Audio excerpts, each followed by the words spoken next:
Now, you're watching Gearz. Brought to you by O'Reilly Auto Parts. Better parts, better prices every day. And Exalta Paint, the official paint of Stacey David's Gearz. You know, one question that invariably comes up when car guys get together is how difficult is it really to convert an old muscle car to a standard shift transmission when it came from the factory with an automatic? And then the next question is usually, and where do I find some really good barbecue? Well, these are serious questions. They deserve serious answers. So when our buddies at American Powertrain told us about this old Nova that was sitting outside the Cozy Corner barbecue joint in Memphis, we knew we had a way to answer both questions at the same time. Take a look. The Cozy Corner was founded in the late 1970s by the grandfather of Bobby Bradley Jr. And it quickly built a reputation as some of the best barbecue in Memphis, which is saying a lot. We usually sell them 5 with a side. Because Memphis is a barbecue town. I'm cutting a slab and it's real nice and tender. I will tell you that there are special recipes, but I will not tell you what's in them. I think our ribs are second to none. And I think, well, you'll find out soon. Oh, yeah. With those special recipes being applied to all kinds of meat and sides, a trip to the Cozy Corner was an experience in Southern cooking and hospitality. You know, I'm not a food expert, but I can sit with this in car guy terms. This is awesome. You got to have the right things to go together. Yeah. You know, if you put, you know, the right amount of dry rub on it, and then you cook it till it's half dried out and burnt up, you know, you're screwed. Yeah. You know, the same thing with a motor. I mean, you can put great stuff on it. If you do the wrong thing, you'll blow it up. Bobby isn't just a restaurant owner and a pitmaster, he's also a car nut, just like his dad. And together, they've been trying to put together a '72 Nova so he can race it against his dad's classic Chevelle SS. When I was 18, a teenager, Yeah? it was my sole source of transportation. I bet you were I drove something it. to be held with as a teenager. Drove it every day. So are you doing most of the metal work? Is this one of Bobby's fenders? Yes, that's one we picked up for a low price. Now, you teaching Bobby how to do that? Does he know how to do that? He learning Yeah, good. as we go, you know. Yeah. Yeah. So tell me about that Chevelle. Is that going to end up with Bobby or what? Well, No, you're going to race him, aren't you? I'm gonna race him. Yeah. Then what if he beats you? Then what?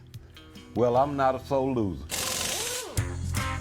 Unfortunately, there was a small fire in the old wiring in the restaurant, so they temporarily moved across the street so they could remodel the original building to keep the doors open and the barbecue pit smoking. So the Nova got pushed to the back burner to patiently wait its turn. Fortunately, we can help with that. There's not any snakes or anything in the trunk, are there? Oh, no, sir. And maybe even do a few things to that old Nova All right, now. that'll give it an edge over his dad's wicked Chevelle. Now, if it starts to go down that hill, Bobby, you're going to grab hold of this thing, aren't you? No, sir, we ain't going down that hill. So, fueled by classic Memphis barbecue, Come on with it, come on with it. we loaded it up and we brought it back to the shop. Now, as you can see, the car is all stripped out, and Bobby and his dad have been doing metal work and floor pan work to get the car ready. And they've also already rebuilt the big block Chevy engine that's going to go in it. Now the problem is the transmission, because Bobby wants to put a stick in this thing, but he doesn't know what transmission to use or how to do the conversion, which brings us back to the original question. How do you put a stick in an automatic car? We're about to show you how to solve that problem.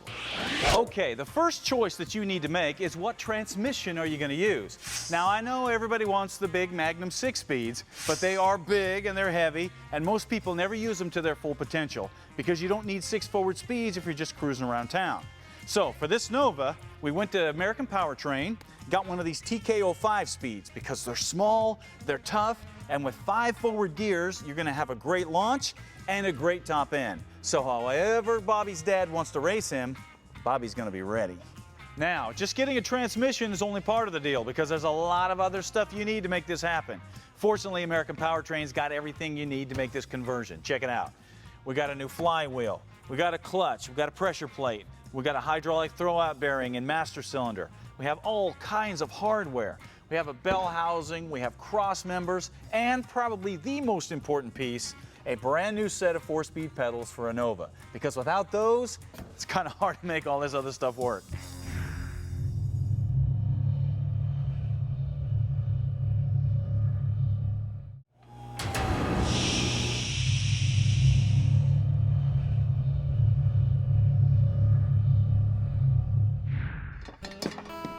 Hey, welcome back to Gearz, where we are showing you how to take a classic muscle car that was originally born with an automatic transmission and convert it to a modern stick shift so you can have some fun slamming gears.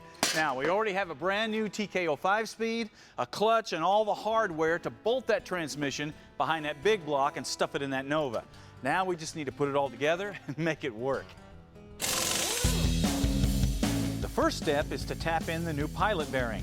Now make sure that the sealed end with the taper is facing out, because this helps the transmission input shaft slide into place, and it also keeps the grease inside the bearing where it belongs.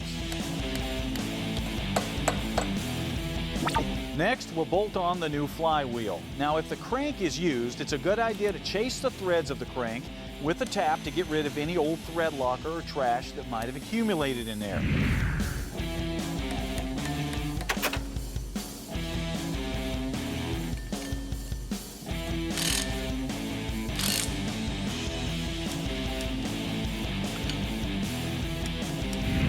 Also, once you get the flywheel in place, don't forget to wipe down the face of the flywheel with a cleaner to get rid of any protective coatings or oil. Next to go on is the clutch and the pressure plate, and using the included hardware and alignment tool makes this job very simple.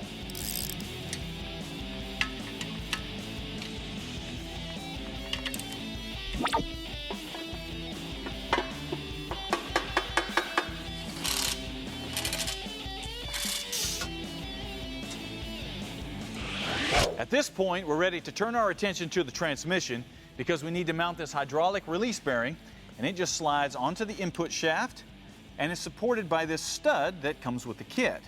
Now, it's important to get the proper spacing between the face of the bearing and the fingers of the clutch, and American Powertrain supplies some very simple measurements and plenty of shims so you can do just that. For this application, we had to use 2 shims. Now we're ready to install the transmission. And if you got your clutch disc properly aligned, it should slide in fairly easily.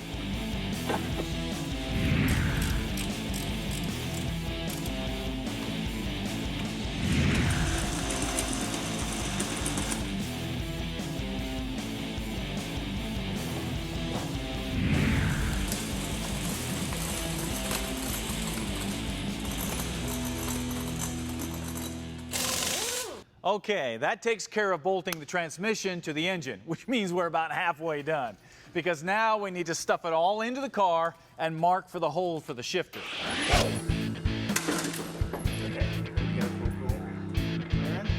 Get there. There we go. A little bit more. Dude, it's a heavy engine, man. We're in. Using these measurements, we'll cut a pilot hole in the floor with a hole saw. Then we'll slide under the car and deal with this X-Factor cross member. Now it comes with 2 side plates that bolt right to the front subframe, and they supply a bunch of long slotted holes to mount the cross member to. This design will allow you to bolt virtually any transmission into your car. Okay, with the cross member in place, now we come to the most time-consuming part of this project, and that is trimming the hole for the shifter, because it needs to be big enough for us to be able to install the shifter from the top, but small enough for the boot to be able to cover the shifter when it's all done. And the boot and the shifter are 2 different sizes. So, we'll start by cutting the shifter hole to the proper size.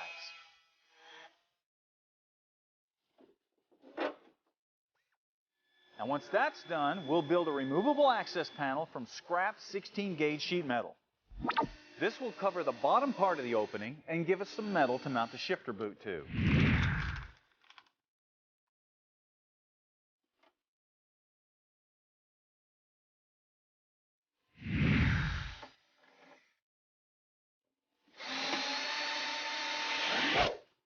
With the panel bolted in place, now we can center the shifter boot over the opening and mount it.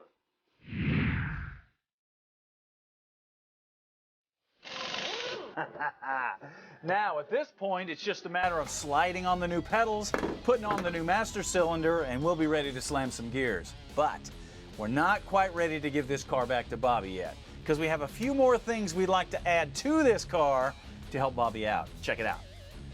First, we're going to take these old swap meet headers and hang them on the wall, because they look like they've been hit on every speed bump in Memphis. And we're going to replace them with these Hooker competition headers that were actually designed to fit a big block in this year Nova, which is going to be really important when Bobby starts running pipes on this thing. That's a tight fit there. Now, the original wiring harness, as you can see, that is a mess. So we're going to replace that with the new painless wiring harness so Bobby doesn't have to worry about the car burning up. And hopefully this shows you that building a cool car is a lot like making the perfect barbecue. It's all about using the right ingredients. Yes, your mom.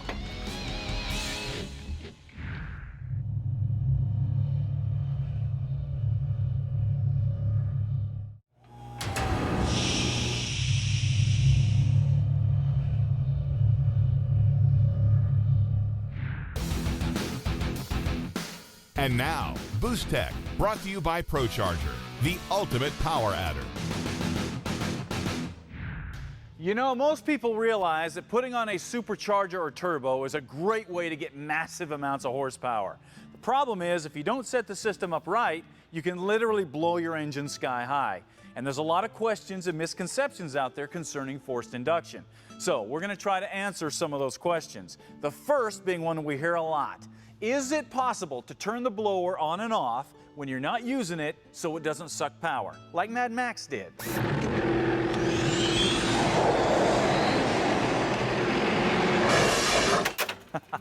It's a common question because it looked so cool in the movie. But no, you can't turn a 671 supercharger on and off with the flick of a switch, nor would you want to, because once those rotors stop spinning inside there, it's almost impossible for the air-fuel mixture to get down through the case into the engine, so it's just not going to run. Now, ProCharger does have a variable speed centrifugal supercharger called the i1, and it allows you to dial in your boost with the flick of a switch. Kind of a modern version of what Mad Max was doing, except it dials in the boost, it doesn't shut the thing off. Because most traditional centrifugal superchargers and turbos don't use hardly any power when they're just tooling along at idle. So there's really no reason to want to turn them on or off. Another common question, is it best to use fuel injection or a carburetor? And the answer is yes. Either one will work great. EFI will give you more precise tuning capabilities, but a carburetor is cheaper. So the choice is up to you. However, if you're going to run a centrifugal supercharger or a turbo with a carburetor, make sure you're dealing with a company that deals in blow-through carburetors, because all that boost has to go down through that carburetor. And that's a lot different than a supercharger or turbo that's mounted behind the carburetor, pulling air through it. And of course, the really big question, does adding a supercharger or turbo affect my fuel economy? Yes, yes it does, but in both good and bad ways. When you're just tooling down the road, cruising, a turbo or supercharger is so efficient, you'll usually get a small increase in fuel economy. However, when you romp down on the throttle, all that boost is going to suck a lot more fuel to feed that extra horsepower you're getting. So, it's all up to you. Exercise some restraint, get better fuel economy. Can't control yourself, have to stomp the pedal? It's going to cost you. Now, quick tip. Brought to you by E3 Spark Plugs. Born to burn. You know, one problem that every gearhead faces is trying to open these blister packs that some of our favorite parts come in, because they're hermetically sealed and impossible to get into. So most of us reach for a Ginsu knife and start cutting away and end up cutting ourselves or somebody else. And the problem is, you're reaching for the wrong kitchen utensil. What you should be reaching for is a can opener, because a can opener will fit right on the edge and allow you to cut that edge right off of there. This will not only allow you to get the part out, but also prove to your wife that you are not completely worthless in the kitchen. If you'd like to learn more tips to make your life easier in the shop, check out the tips page on the website.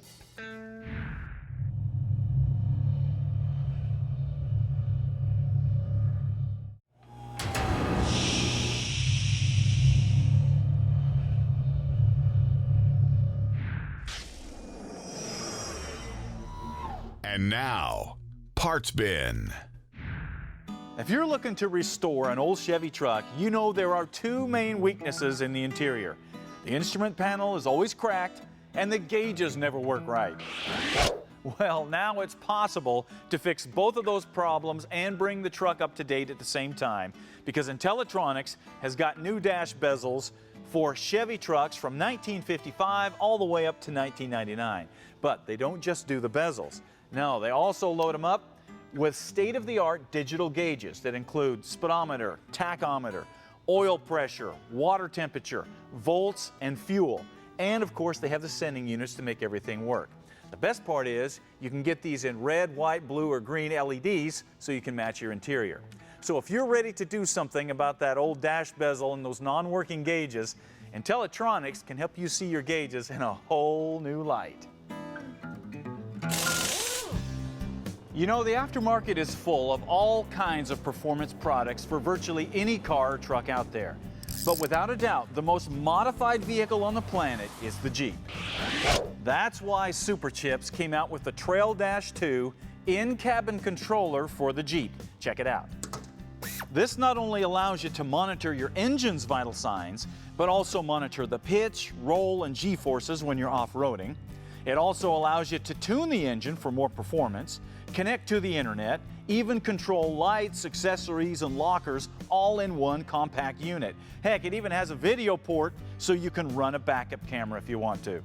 If you own a Jeep, you know how capable it is on and off-road. If you want to be able to control all that from the driver's seat with the push of a button, you need the Trail Dash 2 from Superchips. If you've worked on cars or trucks very much, you've probably had to replace a spark plug wire that lost the battle with a hot header. But instead of replacing the wire just to have it happen again, you need to just replace them all with Excel's Extreme 9000 ceramic ultra-high temperature wires. Take a look at these.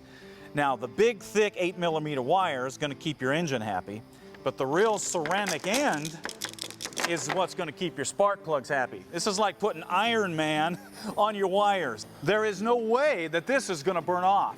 So if you want to keep your engine firing on all cylinders, you need to get some Excel Extreme 9000 ceramic plug wires and be done with it. Everybody knows that car guys are tough on clothes. Heck, we can destroy a shirt or pants with just one trip to the garage or the junkyard. And some of that grease just won't come out with the wimpy detergents that are out there.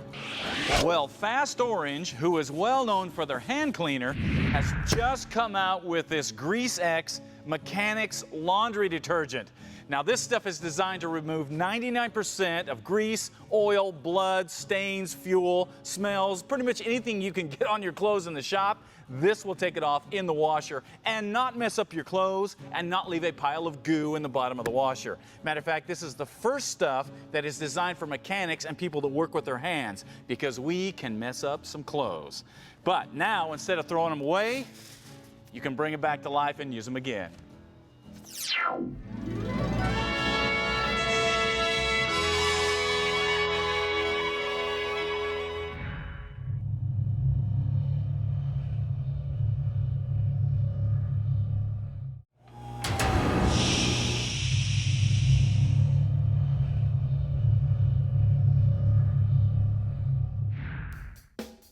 What are you working on? Brought to you by Woodward Fabrication, selling quality metalworking equipment since 1966. Today's What Are You Working On comes from Ben Corin from Roseville, California, and his project is a 1971 Chevy K5 Blazer. And great truck. Now, he said when he bought this truck about a year ago, it looked really good from a distance. But once he got closer to it, take a look. He found out it needed a ton of work to be nice and safe and reliable. Now, he said he planned on building the truck with his dad and his brother, but they quickly found out that they only had one day a week when all three could get together and work on it. So they tried to be as organized as possible so they could get things knocked out. But he said things don't always go as planned. Take a look. Fortunately, the motor and transmission were strong, so all they needed to do was upgrade the ignition system as well as the headers and the exhaust system. Now, Ben knew that he wanted fuel injection, so the whole fuel system was upgraded with a new tank, lines, and pump, and while he was at it, he went ahead and flushed and rebuilt the cooling system. Now, as is typical with any old 4x4, he said that the body mounts were fried. So those were all replaced, and then the body was realigned so the body panels would fit up like they should. Now, Ben says the suspension was all hacked up from years of abuse, so that was all pulled off, and a 4-inch lift was installed, and the interior was a mess as well, and that is where the project is today. Ben says he still needs a steering column, a wiring harness, sound system, a bunch of other stuff, but when this truck is finished, he says it's going to be amazing, and there is no doubt about that. So Ben, to help you finish up your truck, we hooked up with our buddies at Woodward Fab. We're going to give you one of these mechanics bench vices, which you will find more uses for that than you can imagine. Also, to help keep you organized, we're going to give you one of these project planning books. This will allow you to budget the project and keep track of everything you've done to it. Also, we're going to throw in a wiring book because you said you needed to do wiring on that truck. And we're going to give you one of our Gearz t-shirts because you're a certified gearhead. And finally, we're going to give you an O'Reilly gift card because I know you've been making some trips to O'Reilly to get some parts for that truck. Now, for the rest of you guys, if you want to get in on this and get your project featured on the show, you got to send it into the website. Go to What Are You Working On Gearz Nation, because we pull all of our features right off of Gearz Nation. Also, don't forget to check us out on Twitter, Facebook, Instagram, all that social media, because you know we got cool stuff going on there too. All right, that takes care of it for today. You need to get out there and work on something. We will see you next time.